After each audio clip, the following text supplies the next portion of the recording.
said, modern science requires large collaborations, and our Hudson River work has had many collaborators, particularly over the years, the Hudson River Foundation and the Department of Environmental Conservation's Hudson River Estuary Program. We have engaged with Hudson River Estuary Program in many different ways. Stuart Finlay, who's here today, served as still serving as the chair of their science committee, yes, for many years now. And it's a pleasure to have a staff member of that august state organization here tonight. Laura Heady is the lead on their conservation and land use team through a partnership with Cornell University, where she has an appointment, and their Department of Natural Resources. Again, Cornell is another long-term collaborator. They forgave us for stealing gene lichens from their faculty 43 years ago, and we've done a lot of great work with them. Laura has over 2 decades of experience working to move forward an understanding of biodiversity in the Hudson Valley, and she does remarkable work with local towns and provides innovative approaches to helping develop partnerships and assisting the communities of the Hudson Valley really do better management and planning initiatives. But her heart is on rainy nights.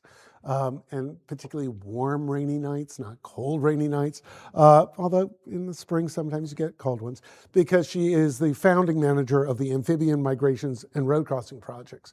I know from personal experience that somewhere between March and late April, I can never get a hold of her because she's got a day job and then she's out at night doing what she will tell us about. She has a master's degree in biology from Idaho State and a bachelor's of science and environmental science from Rutgers, another long-term Carey collaborating institution. And with that, I will say, Laura, it's such a pleasure to have you here as a speaker because you're a regular in our audience as well. So thank you, Laura.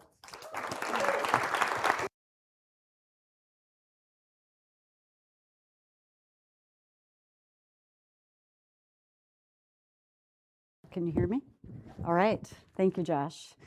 Thank you, Lori, and everybody at Carey Institute for inviting me to speak with you all tonight, and to everybody who's online as well. I appreciate you all being here, and I'm excited to talk about one of my favorite groups of animals. And I will, right off the bat, just address one of the questions that came in somebody's multiple registrations was, what is my favorite amphibian? And if you know me well, you know I don't like to choose favorites. However, I will just divulge right off the bat something I don't share publicly very often. My favorite animal body part is the salamander elbow. And you can see it right there in the photo, and it's very clear why that is. And for those of you who maybe were born too late, I Love a Rainy Night. That's a nod to Eddie Rabbitt's famous 1980s hit. Check it out if you don't know it. I kind of dreamt that Carey would be blasting it as I came up at the podium. Maybe next time. For tonight's presentation, I'm going to give you a little bit of context and a few fine print disclaimers. I'm going to talk about habitat and migrations of this group of amphibians. I'll talk about 7 of these amphibians that I'm going to highlight tonight. And then I'm going to share a little bit of the community science work that we're doing and the outcomes that are coming from that project, from this volunteer work, and then a little bit about what you can do. And so the first disclaimer I'm going to give you, just in case you want to leave, is I'm not a herpetologist. So I just want to put that out there right off the bat. It might be disappointing. But I'll explain why and what I do. But as Josh mentioned, I'm with the Hudson River Estuary Program, which is a watershed program within the New York State DEC. And we have a number of staff working on different teams to achieve the goals that are listed on this slide. And the work that I'm involved in, while biodiversity conservation really supports all of these goals, specifically I'm responsible, as well as my 2 colleagues on our conservation land use team, for the Conserve Natural Areas goal. And all of our work is outlined in a 5-year action agenda. If you want to do a deeper dive into our program, that's all on the DEC's website. But I wanted to point out a couple more disclaimers. So when you think about amphibian conservation, you might think, oh, a wildlife agency, that makes sense. Well, we're not part of the Bureau of Wildlife at the DEC, so we're not actually responsible for managing wildlife or monitoring wildlife or even managing wildlife management areas. And even though I'm with Cornell, as Josh said, I'm not an academic researcher, so I don't get to do the deep dive into the science. So when you have like one of my conservation heroes, like Dave Strayer here to give you a talk, he's able to really dig into the science in ways that I can't. But what I do, and what our team does, is we're really trying to work with partners to better understand what are the conservation priorities in the estuary watershed. How do we share that with communities in a way that's useful? So whether you're a municipal planning board official or if you are a land trust, how can we help you understand what are the priorities for conservation in the Hudson Valley?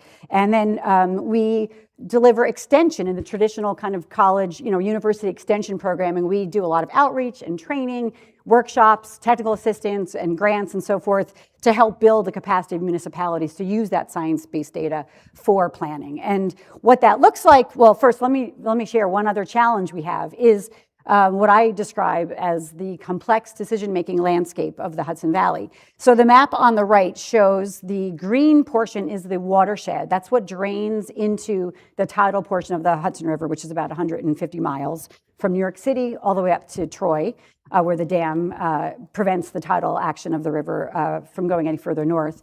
And in that corridor, we have about 10 counties, or we have 10 counties, but the watershed doesn't follow the boundaries exactly. However, our decision-making, follows political boundaries. There's almost 260 municipalities in that area, and every one of those municipalities is making decisions about land and water. And we also have about 90% private land ownership, so all those private landowners are making decisions. So when we think about species like amphibians that require habitat complexes and they don't care about property boundaries and political boundaries, this is very complicated. And these are all the decision makers that I like to consider job security, because we're trying to help all of them make better decisions. And I also point out, while we're only 13.5% of the land area of New York State, we have more than half the population.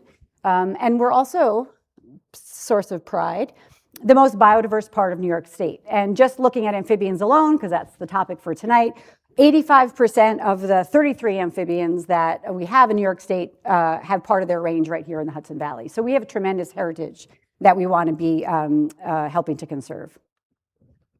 And what does success look like for our team is when we get municipalities to get engaged in the process of inventorying their natural areas and habitats, and then taking steps to plan and develop policies to conserve those priorities. And so it might look like everything from open space plans to maybe even wildlife connectivity plans, which town of Bedford has recently tackled, critical environmental areas, other policies like wetland protection, and even maybe conservation financing, where local communities are protecting open space through some actual funding.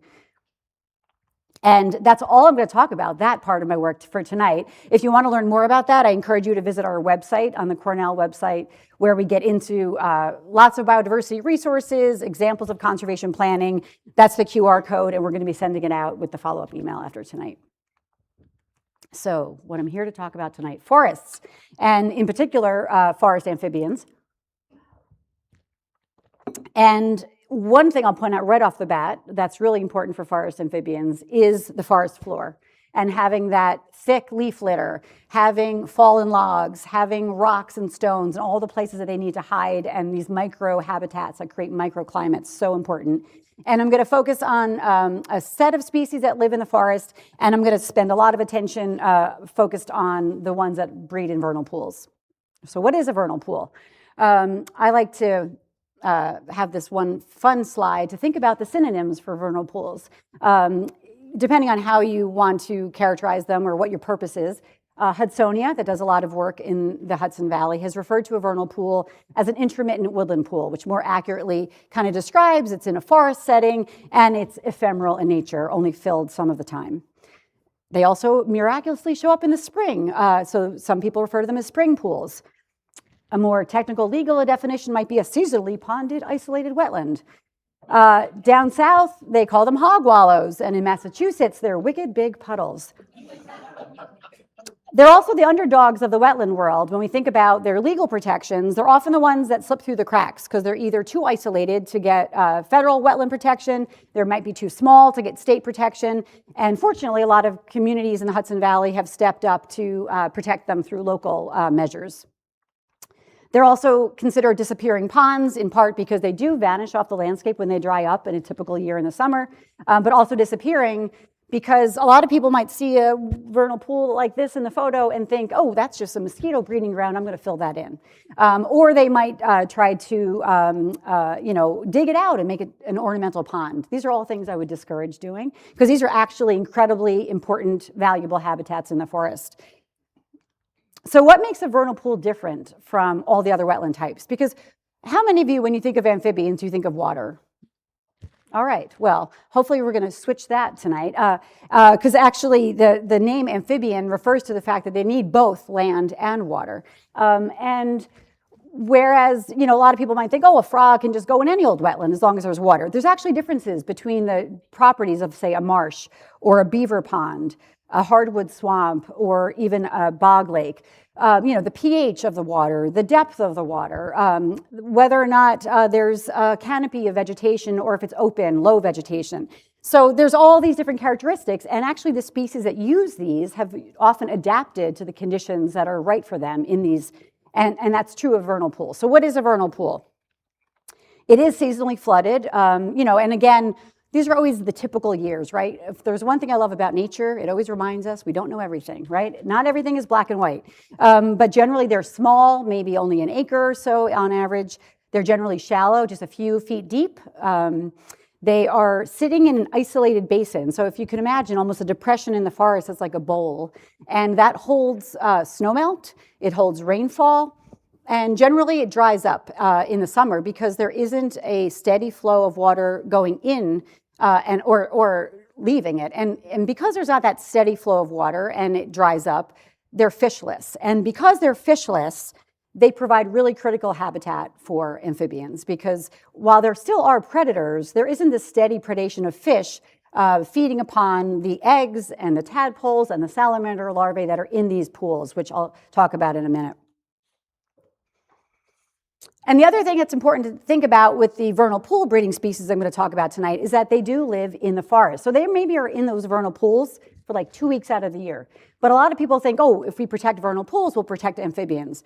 What about the 50 weeks of the year that they're not in the pools and they're in the forest? And that's what we're really trying to, educate a lot about, is that they need actually a complex of habitats because they travel across the landscape, they spend a lot of time in the forest, and they need to be able to move from the forest to the vernal pool to courtship and breed, lay eggs, and then they need to go back to the forest for the rest of the year. And that requires some connected landscapes that are safe enough to move about. So what does this look like? This is not to scale. This is a very simple schematic to give you a sense of what an explosive night of migration is like. They generally occur on, as Josh mentioned, rainy nights. We always used to say early spring. It seems to be happening often in late winter as well. It happens after the ground is thawed. So a lot of these amphibians, particularly the salamanders, are underground. And so while the conditions might feel warm and toasty up, warm 40 degrees above ground, if the ground is still frozen, that's still, not breeding time for them. So they're really cued in on the ground being thawed and the air temperatures after sunset. These migrations happen at night. They're nocturnal. And they need to be very wet, either raining or very high humidity, because as you know, amphibians have very moist skin. They need to keep moist because that's how they're breathing, and they're very sensitive to the surroundings around them. And so they need that wet condition. And I often get asked year after year, particularly by reporters, so when is the migration going to be? Because they want to come out and report on it, but we don't know when the migration is going to be because it really depends year to year when we get those right conditions, when the ground is thawed, One year I was so puzzled about whether or not the ground was thawed. I was calling anybody I could think of until I finally called a farmer and a friend, and he let me know that his friend had buried a bull, and a dead bull, just for the record, and that by digging up to bury the bull, realized that the ground was not frozen. So that was how I found out. But again, as I mentioned, I'm not a researcher, so I don't have probes out in the soil figuring out whether it's frozen from year to year. But in any case, when these conditions all line up, you might get a big night where you get hundreds, if not thousands, of amphibians moving from the forest to congregate in vernal pools. But it's not always a big night, as they're often called. More often, I see splatterings or smatterings rather, of hopefully not splatterings, smatterings of amphibians moving when the conditions are good. For example, if it's been particularly dry for a long period of time, but it's warm enough, and they're just waiting for that rain to come to go and congregate at the pools, then we might see a big night. But if it's like kind of just mediocre conditions, we might see it sprinkled out over a few nights. And in the Hudson Valley, this is generally occurring in March, but we've seen it as early as late February, and we've seen it extend into early April, and it really depends on where you are in the Hudson Valley. So for folks up on the Rensselaer Plateau, they may see it happening a lot later than the folks down in Westchester County, for example. And so fortunately, some migrations happen deep in the forest. We're tonight is in partnership with the Catskill Science Collaborative. And so in the Catskills, right, where we don't have a lot of roads, hopefully these amphibians are able to migrate through the forest safely. Same thing with large preserves, even probably the Cary campus. But in a lot of places in the Hudson Valley, the migrations are actually having to these migrating amphibians have to cross roads. And unfortunately, there's really high mortality on these roads, which I'll share a little bit of our data later. And so that's part of the reason why they're so vulnerable, because not only are they crossing roads on these journeys, because some of them travel, quite a distance, hundreds of feet, if not, a quarter mile, and they're small, but also because they're explosive, meaning they all leave around the same time. So you figure this time of year, you have these amphibians, the salamanders in particular, are hunkered down in burrows underground. When it's this cold, they're probably below the frost line. And they're just waiting for these cues that will signal that it's time to leave and congregate at the pools. And I once compared this to speed dating, right? If you showed up for a speed dating night, like 2 weeks later, it's not going to be so successful. You might not meet anybody at the speed dating night. This is like speed dating for the amphibians, where they all want to get there at the same time. And if the females show up at the pool 3 weeks after the males, they're not going to probably be successful in breeding. And so that explosive nature of them all getting there at once has to do with wanting to be there at the right time for courtship and breeding. But it's also, I've heard the term, it's like a race against dryness. So you figure these pools are drying up in the summer, and the adult salamanders and frogs need to get to the pool, breed, lay eggs, and then adults leave, they go back out to the forest. But the eggs are left in the pool to develop maybe a month and a half. They'll hatch into little larvae. Those might take a couple of months before they grow legs and they can actually leave and become terrestrial and move out into the forest. And all this has to happen before the pool dries up. And we've had erratic weather. Drought is a condition that we see more and more. And so it behooves these amphibians to get into the pools as early as they possibly can. So that often means there might be ice still on it. And as long as there's a moat of open water, they'll get in there because they're very tolerant of cold temperatures. Not, incredibly cold. They are, basically mimicking the temperatures of what's in their surroundings because they're not warm-blooded like we are. But because they're all moving in such huge numbers in these kind of relatively cold conditions, they're very vulnerable when so many of them are moving across roads. And it doesn't take much traffic to cause a lot of mortality during these migrations and road crossings. And so here's a sense of what that looks like. This was a spotted salamander I videoed in Ulster County during migration. If you could imagine this maybe 8 or 9 inch salamander, and there being 100 of them on a road, moving that slowly, and one car comes through, it can actually cause a lot of damage. And it's been seen where local populations can really suffer from having just the road mortality impacts. So, but let's talk about something happier. So I'm going to talk about these 7 species of forest amphibians tonight. And These two are not vernal pool breeders, but I need to talk about them because they're probably the ones you're used to seeing the most. And I'm going to start with eastern redback salamander. How many of you have seen one of these? Yeah, you pretty much flip up any log or rock and you'll find one. And they're, characteristically, they have that red stripe, that red back, but there is also a lead back version. And there's also, like often in nature, a lot of variability. But these are found throughout New York. So how many of you are from the Catskills, seeing this is the Catskills program? Just a handful.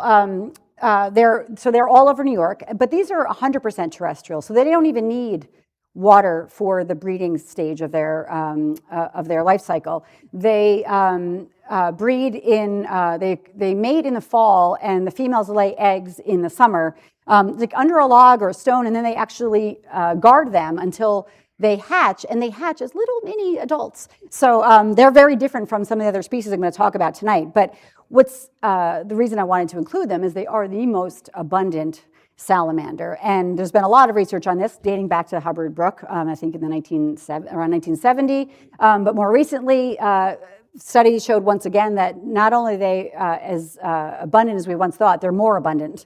And where are my reading glasses? I'll read this to you. That they found the numbers are even higher than expected. The study authors estimated an average of 5,300 salamanders in every patch of forest the size of a football field. So when you think about food webs and food cycles in the forest, we're talking biomass of salamanders greater than the biomass of like deer. And they are eating invertebrates, insects in the forest floor. They become prey themselves. So it's a very important part of our forest ecosystem. So that's why they deserve honorable mention tonight as one of our important forest amphibians. The other one that I have a feeling you see, how many of you have seen a newt walking around? Yes, almost everybody. So what I like to point out about newts that I've learned from other workshops and lectures I've held is not everybody realizes that they are the same species as the newt we see in the water. So newts are also, red-spotted newts, just like the redback salamander, they occur across the state of New York. They're probably the most familiar or observed salamander.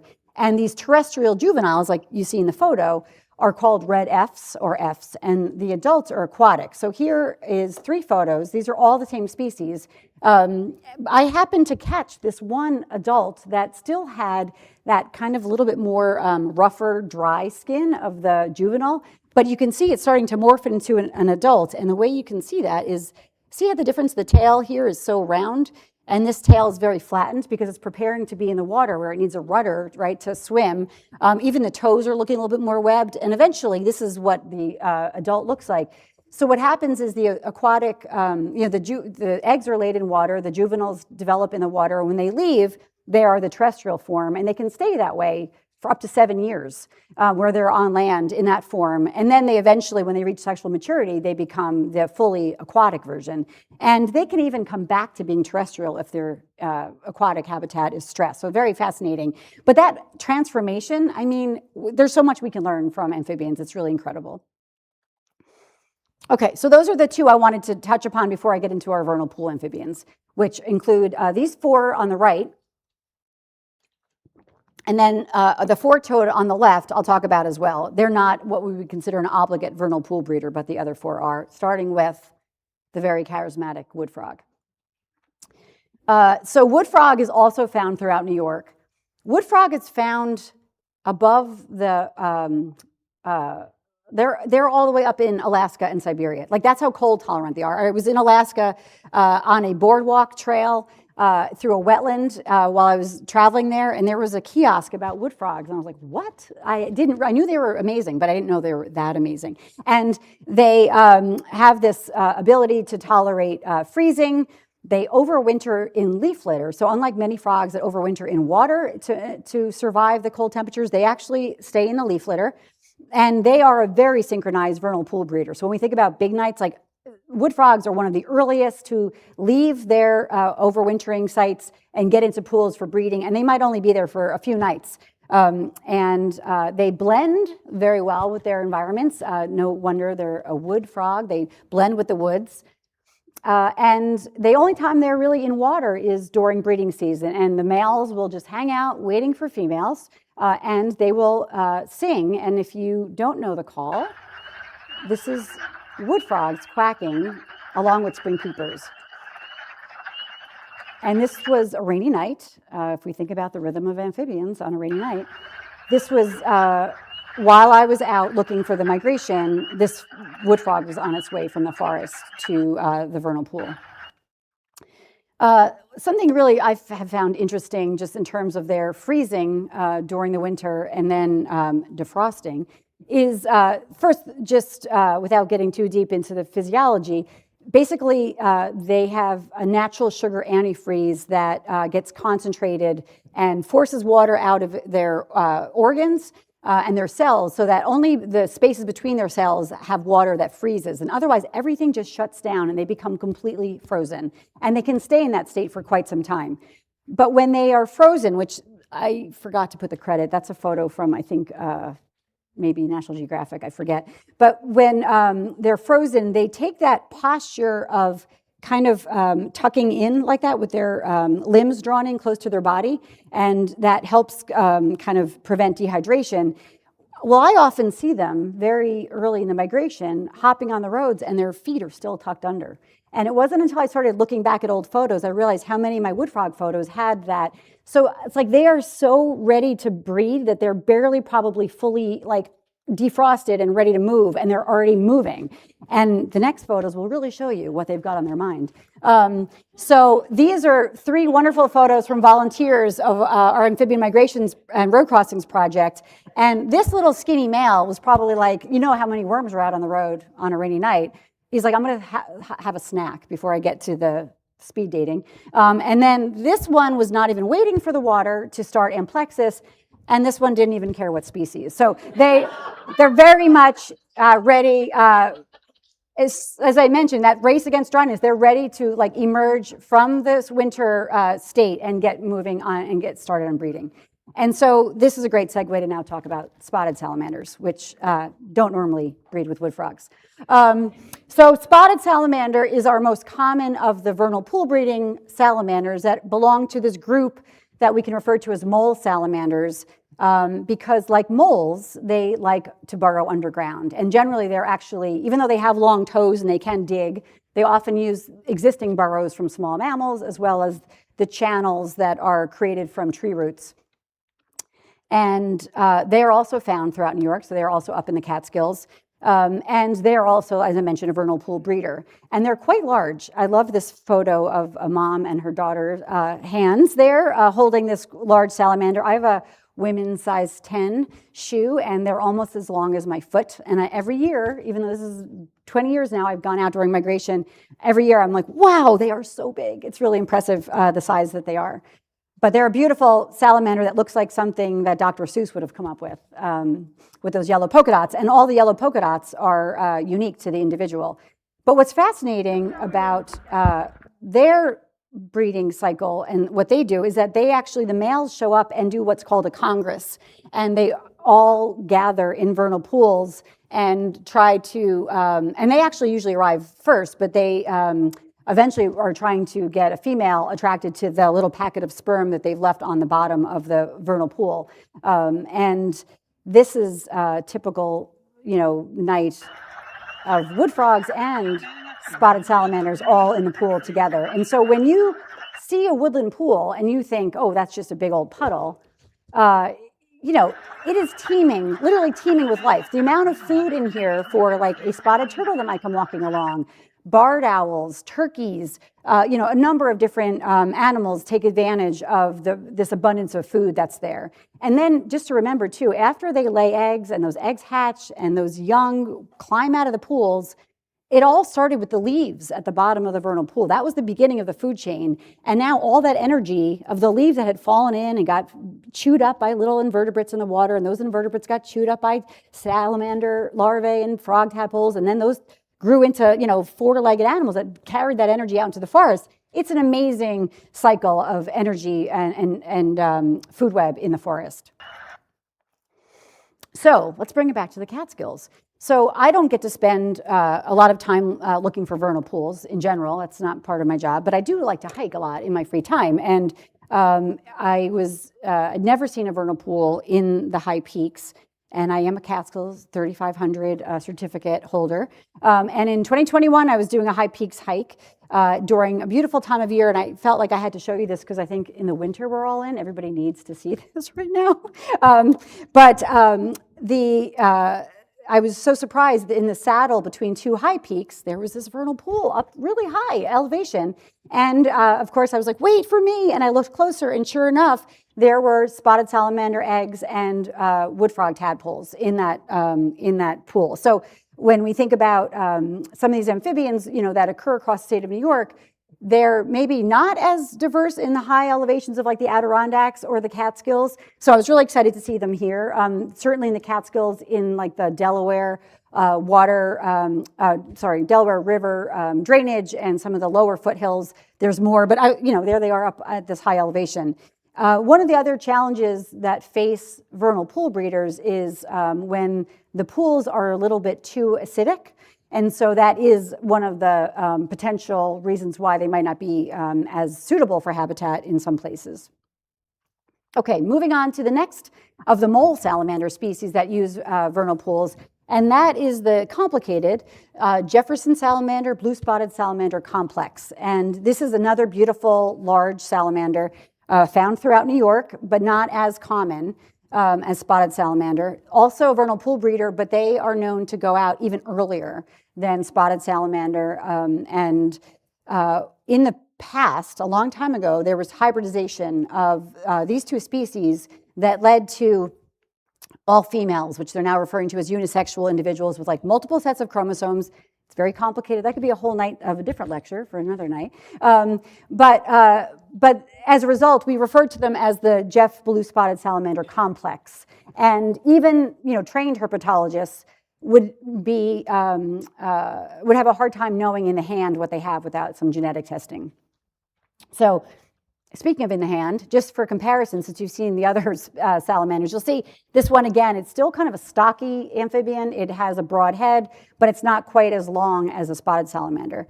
And then this was some footage I took back in New Paltz some years ago that shows, indeed, Jefferson salamanders traveling to the vernal pool over snow. And up in the Susquehanna River Valley, they actually saw them digging through substantial snow. And they have very long toes. You can even see them there. So they're very good at digging.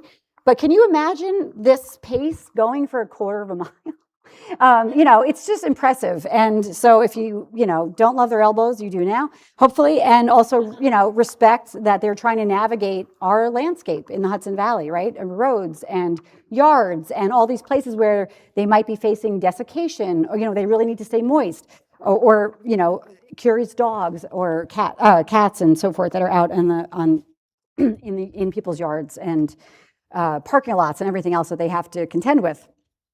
So the next mole salamander that I want to share with you is the marbled salamander, and quite a pudgy, adorable salamander.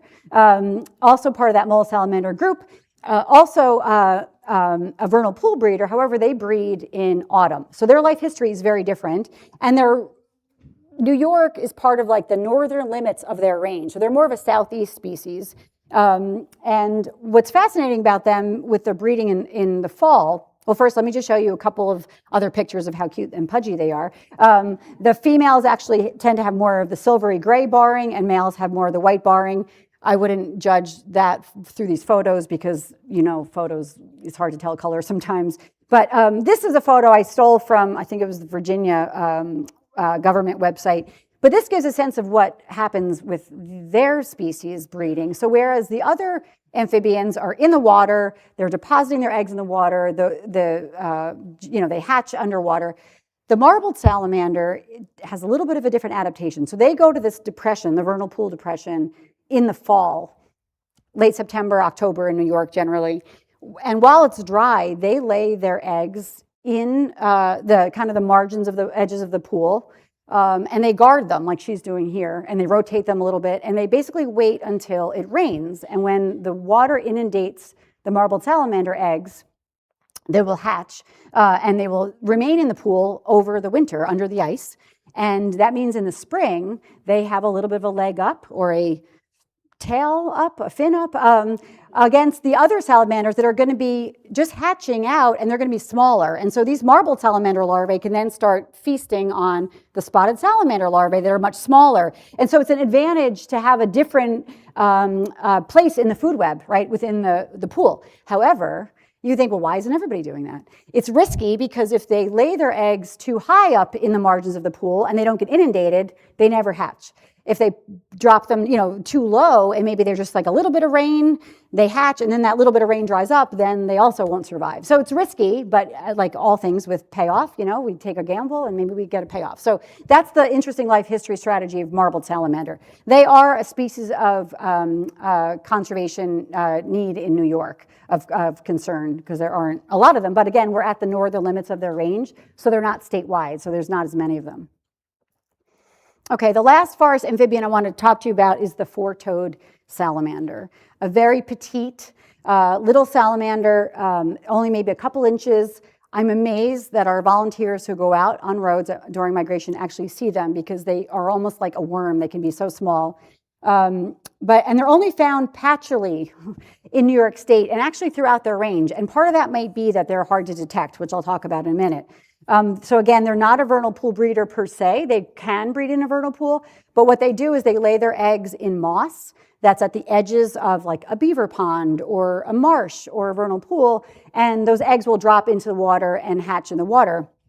They also mate in the fall, but the females store the sperm, and then they actually go and lay their eggs in late winter, early spring, which coincides with the vernal pool breeders that are also migrating that time of year. So we see them out during migration, and because they're a species of concern, it's something I like to make sure everybody's aware of, that they're out there on the landscape.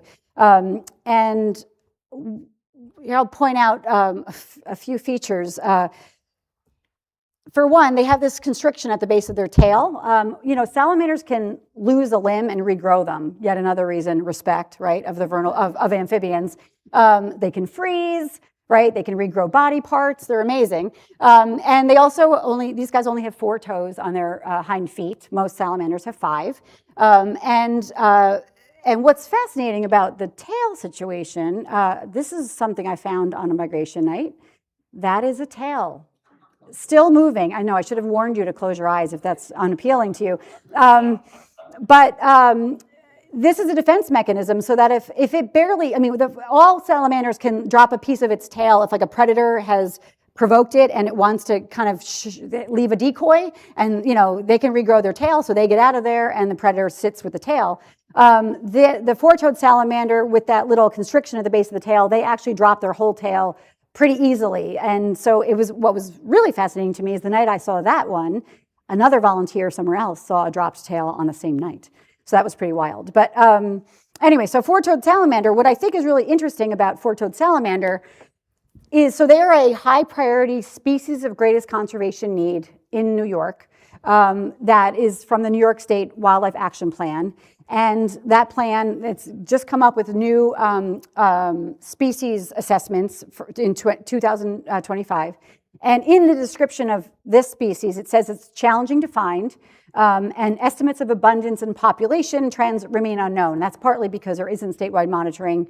And so back when the New York State Herp Atlas, the Reptile and Amphibian Atlas was done, which broke up the entire state into 979 survey quadrangles, they found only 76 of those almost 1,000 squares had presence of four-toed salamander. And then since 2000, they were able to add 28 new quadrangles to that known distribution, in part using data from our Amphibian Migrations and Road Crossings project. And so that just demonstrates the value of volunteers being out during these migration nights and seeing them and documenting them, because prior we did not know those locations in those places, that this species was in those locations. And then additionally, the data that people have shared through iNaturalist has added 20 more. So the question is, are they actually rare, or are they just very difficult to detect? Some states have actually started taking them off the greatest conservation need list. So I think this is an interesting opportunity to think about how a volunteer project can support what we know about species like amphibians. So I wanted to talk to you about our Amphibian Migrations and Road Crossings project, which focuses on these species. It is, I think you've probably had other lectures here talking about community science. I think of the very traditional sense of community science being a research project where somebody has a research hypothesis and they get citizens or community members to help collect data to answer those questions from that research. This wasn't really designed like that. This was really to raise awareness about the importance of these habitats, which is why I'm here tonight, and also to help people understand the impact of our land use decisions when we disconnect habitat with something like a road or development. Also, hopefully, we're providing a rewarding volunteer experience and we're connecting people to nature. And also, because we have thousands and thousands of miles of roads in the Hudson Valley, and these migrations are only happening in a few nights every season, by having volunteers out, we can learn where are salamanders crossing roads where there's high mortality. We can try to reduce mortality by volunteers helping move them across the road, and we can also identify conservation opportunities, which I'll come back to. We can also maybe share our data to researchers who are asking questions. And one of my dreams, and this is for all the social scientists who want to collaborate, is whether or not involvement in this project will help build support for local conservation initiatives. So, if you go out and you help this amazing 8-inch salamander cross a busy road, will you then go show up at your town hall and support the open space plan that the town wants to create to try to protect wetland and forest habitat? So here's just a look at some of the data that have been collected by our volunteers. I'll give you a chance to look at that. They've seen, we've had more than 1,000 people involved in the program. And not everybody, some people have come and done it once, and that was enough for them. Some people have been doing it for many years. I know there's some volunteers in the room tonight, and I thank you. We've had more than 2,000 surveys delivered by volunteers, 19 at least species observed. They've helped more than 50,000 amphibians cross roads, and sadly, of the 83,000 or so that have been counted and documented by volunteers, almost a third have not made it across the road. So you can see how road mortality, along with disease, habitat loss, pesticides and herbicides and insecticides, all the different things that are affecting amphibians globally, road mortality is one. But I also feel like it's something that's within our sphere of influence. It's something we can have an impact on. And I'll just point out, some of the species that we expect to see, volunteers are going out at the right time. Our data show that. They're seeing the species we're targeting, like wood frogs and spotted salamanders. We're seeing fewer Jeff blue, and that might, again, be because they're starting out their migration even earlier, and we might need to encourage volunteers to get out maybe even before it's 40 degrees, when it feels a little bit too cold, just to see if we're not catching the very beginning of the migration. And as we would expect, marbled salamander is like the golden ticket in Willy Wonka's chocolate factory because they breed in the fall, so we wouldn't expect them to be out when we're out in February, March, and April. So only 12 marbled salamanders have been observed in since 2009. And one way we're going to be using the data, we've already started piloting this project, because again, if you think back to where I started with conservation planning, we want to be able to take the data that have been gathered by volunteers and figure out, okay, if we're seeing, if our volunteers are seeing hundreds of salamanders on these particular road stretches, they must be associated with vernal pools and forests. So we've been partnering with the New York Natural Heritage Program to actually John Vanek, who gave the talk as part of this lecture series on snakes. He was one of the great collaborators on that project to try to model where are the forests and vernal pools associated with where we're seeing kind of hot spots of vernal pool amphibians. So I'm very excited. We're revisiting that project this year, and hopefully we'll have something we can share with decision makers to help advance conservation of the habitats associated with these species. So to wrap up, what can you do? Well, first, if you're interested in volunteering, I would just encourage you, and we're going to send out information. There's actually a fact sheet in the lobby. Our amphibian migrations and road crossings project, that is for the Hudson Valley. We have lots of trainings coming up. And you can also subscribe to get email alerts about when the migration is coming, and I update different opportunities available to you. And also, I'm so thrilled. We have about 16 partners now throughout the Hudson Valley that are helping us implement the project locally, and you can connect with volunteers potentially that way in your area. But if you live beyond the Hudson Valley, Brett Amy Thielen, it's wonderful conservationist at the Harris Center in New Hampshire, keeps an Other Crossings Brigades list that has all different opportunities throughout New England and other places, even in New York, that are hosting migration opportunities. And again, one thing you could do if you don't want to go out in the cold and rain and handle salamanders is just don't go out and drive on rainy nights if you can avoid it in late winter, early spring. What else can you do? You could get involved in your local municipal planning and conservation efforts. Maybe get involved in the Conservation Advisory Council, the Open Space Planning Committee, the Planning Board. We've been funding through the Estuary program lots of natural resource inventories in Dutchess County, for example. One of them just got kicked off in Red Hook this year. So getting involved in that process, showing up at meetings, supporting these kinds of initiatives, so important. This is, basically, this is what happens when we don't plan. Forest that we might think is protected might slowly get chewed up, as we call it, death by a thousand cuts, if we don't proactively think about what are the places that are important and how can we conserve them proactively and not reactively. One other new initiative that just started from the New York Natural Heritage Program is New York Pools. And this is a project that is going to be using remote sensing, like maps and air photos, to predict locations of vernal pools, because they don't really show up easily on maps. We don't have a great map of vernal pools in New York State, or really only a few places that have them. And so they're going to be using these predicted locations and engaging volunteers to go out and validate them, and also engage local landowners if you want to have your vernal pool monitored and potentially protected. You can engage with this project. So there's the QR code if you want to get involved in that, or you can email Ashley Ballou at the Heritage Program, or reach out to me and I can connect you as well. And then what else can you do if you're a landowner or a land trust staff person, or you have a little property? I would just encourage you to leave habitats and microhabitats undisturbed. I know there's a trend to have clean woods, and clean woods are ecologically a desert. And this spotted salamander is so classic. It's hunkered down in some nice moist wood that was left on the forest floor, and those fallen logs act as sponges. They hold so much water, so even when the forest feels very dry, there's refuge for these salamanders that need moist conditions under these logs. Same thing with leaf litter, right? Keep leaf litter. Even if you have a small property, I have a 1/4 acre. I leave leaf litter as much as I can, because it's microhabitat that's so important for insects. And I even get wood frogs, little tiny wood frogs, when they're emerging in the summer, hopping through my yard on their way from wherever they were in a vernal pool to a forest in my neighborhood. And if you can, and if you have a vernal pool, learn about it. Don't fill it, don't dredge it, don't put fish in it.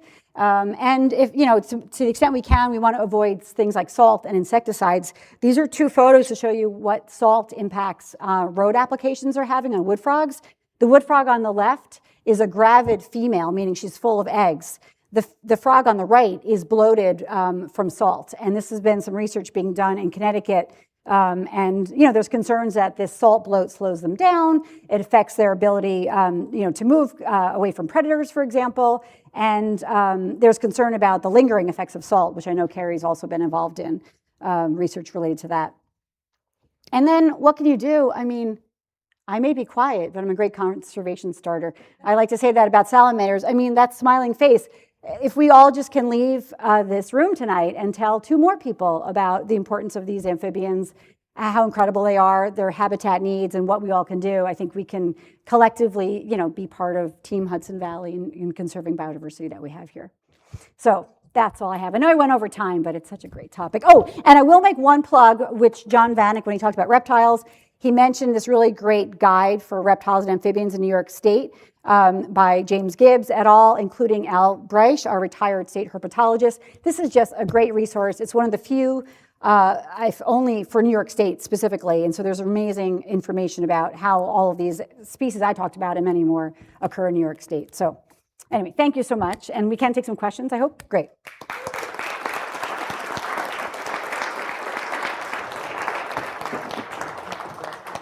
Yes, I will. Are you going to ask the question to me? Well, I was going to see if there were questions in the audience. Oh, there's one way in the back and Way up and back, 2. What exactly is the difference between a salamander and an eft? and an eft. Yeah. Well, they're both, it's a salamander. The red eft is just the juvenile, oh, sorry, the question was, what is the difference between a red eft and a salamander? And so the newt is a species of salamander, and the red eft is just the term for the juvenile phase that's terrestrial, completely terrestrial. And basically when it becomes sexually mature and it becomes that aquatic adult stage, it's just no longer called an eft. It's basically like, you know, calling it a teenager. I guess red eft is salamander speak for teenager. Are we going to do your questions or more from the audience? Yeah, sure. I'm curious, and this might just be dreamerland, but when people talking about the conservation and such, have any of these programs that you know of in New York ever slowed down or retimed a developer's? Wow. So the question was, right, basically, I guess, have these kinds of projects informed change to a proposed development? Like they Or- get the information, but yeah, has it ever put a halt on a project? Has it put a halt on a project? Postponing something? Yeah. And they can either take, okay, we know we're supposed to have all these wetlands protected. We have people to monitor stuff, but half the time, and that's just a speculation, often they'll just clear cut something, then they'll get fined, then time goes on, then they build what they want, and the land is gone. Has anything effectively given them some sort of reason to hold off a month or two, move a project over? Okay, right. So the question's about like adapting or preventing development because of known important habitats and so forth. So I can't get too into the weeds. I'm not involved in permitting. No, but what I will say, and this is what the approach that we're trying to encourage communities to take with conservation planning is to not wait until you're trying to save something at the site plan level of planning. To me, that's like tossing the basketball half court at the last second of the game. If you know that you have vernal pool habitat complex as an important forest, if you can, you know, as a municipality can work toward creating like conservation overlay zones or working on, you know, conservation financing that can preserve the open spaces you care about, like that's the best way to proactively do that. Otherwise, it's going to be a negotiation, right? With, you know, okay, the as of right number of houses that could be on a site, how do we reconfigure those to maybe protect some places? But it ends up also becoming difficult to save the places that we want to be connected to the way they need to be ecologically. So there have been successes. You know, there are procedures in place in some municipalities where they have more of a interactive kind of discussion, or they have certain procedures that project sponsors know this is the way it's going to be in this community. And we do have some examples of kind of the conservation planning side of things on our website. We don't get involved in, there's 260 municipalities. Each one of those has so many projects. Yeah. Because New York State is home rule, it really trickles down to what the local municipality can do. And some municipalities, like the town of New Paltz, has a wetlands law that includes vernal pools, for example. And Laura, the New York State Department of Environmental Yes. Conservation's EPF, the Environmental Protection Fund, has lots of money to buy land. Sure, there's that too, which right? helps the local interest. And also, I'll just say, and our Article 24, I didn't want to get too in the weeds on the regulations because I'm not a regulatory DEC person, but Article 24, wetland protection in New York State, which traditionally was protecting 12.4 acre wetlands and greater. In 2022, there was an update that only went into effect in 2025, this year, and the DEC is working on a new policy that will have about more than 1 million acres of more wetlands that need to be regulated now by DEC, but there will be vernal pools included in that, but not all vernal pools. So that's a whole other topic of discussion, but it's a step in the right direction. So I've got a question in two parts from the virtual audience. The first part of it is, if you've got a road that's closed off at both ends, is it a good idea to pick up the herps and the amphibians, or I think what they're really trying to say is there a cost to hold, you know, right, to handling them. And then the follow-up is, if you are going to handle them, how do you know which way they're going? Right. So I don't need to repeat you, right? Because you're you're mic'd. Okay, great. Right. So if in the event that there is a successful road closure and the threat of mortality from cars is no longer an issue, then certainly I think it's safe to go and observe carefully, because you really have to be careful where you're walking, but not to have to handle them. That's fine. People often ask, is handling the amphibians detrimental? And we often say the impact of cars is far more detrimental. But we do, caution anybody when you're handling an amphibian to help it move across the road, handle them extremely carefully. Don't grab them by their tails. If you're not comfortable holding them, get somebody else to do it. Do it with clean hands. No, you shouldn't have anything chemical on your hands. Your hands should be wet. And you should hold them for as little as possible. Just move them in the direction they're going. Is that the second part of the question? Right. How do you know which direction they're going? Because they know what direction they're going. So just whatever way they're heading, don't second guess the smarts of an amphibian that can freeze and regrow a limb. They also know where they're going. Yeah. Do you have another from? Sure. Yeah. Hi.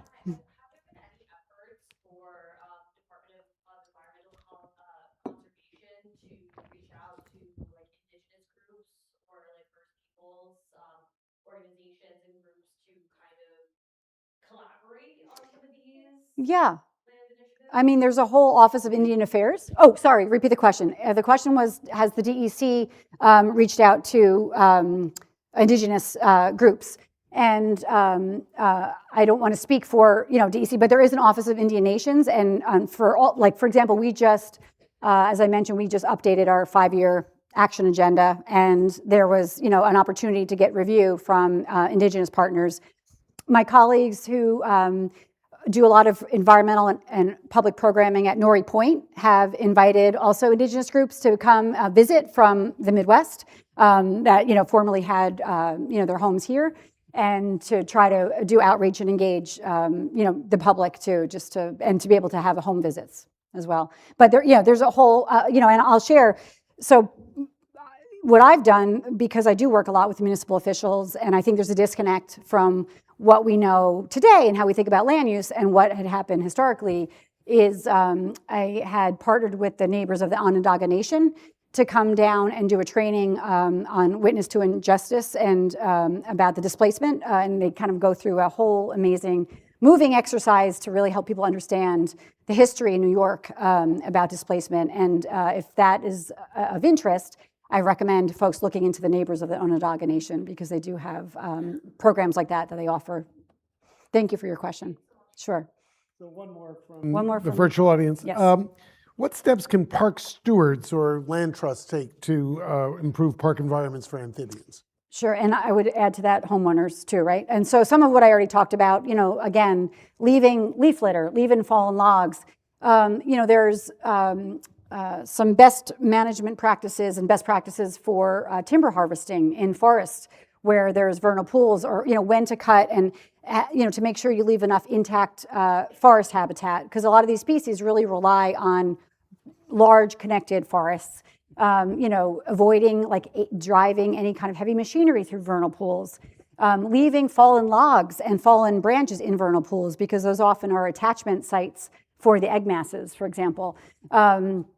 Again, just avoiding cleaning up, as much as we can, and and planting natives, and keeping a complex plant community that includes everything from herbaceous to shrubby to trees, having that complex system of native plants, keeping, leaf litter, keeping things a little messy, I think. And then for park managers who might be building trails to encourage, recreational use, many years ago when I worked for the Student Conservation Association, managing the AmeriCorps program in the Hudson Valley, we all took a training in trail building. And one of the things I learned that was so fascinating is that trails aren't just meant to direct people where you want them to go, they're to direct people away from where you don't want them to go. And so if you have sensitive habitat and you don't want people tromping through and walking up to the margins of a pool, have the trail go in a different direction, and maybe create a boardwalk or somewhere where they won't be impacting soils and won't be impacting, certain times of the year. There are amphibians congregating around the pools as they're either entering or leaving. I know one of the questions, if I can go off on a minute, one of the questions that somebody submitted from the registration too was, is there any harm in walking in forests during the winter? And I would say no, but because either the frogs are frozen or the salamanders are way underground. So when it would be more of a concern really is approaching vernal pools during that mating season when there might be more activity close to the pool margins. But once they get out into the forest, I mean, how many of you have seen spotted salamanders, right? Not many, right? They're pretty much subterranean, and that's why we don't see them. So there's not a lot of impact you're going to have probably walking around. But that is what's amazing about getting out during migrations, because all of these amphibians that are very elusive are suddenly all out on the road at the same time. So they're vulnerable. We can help them, and we also get to see, maybe 6 or 7 species on a single night. Well, I think that probably is a good place to end. Okay. And thank you very much. Sure. Thank you.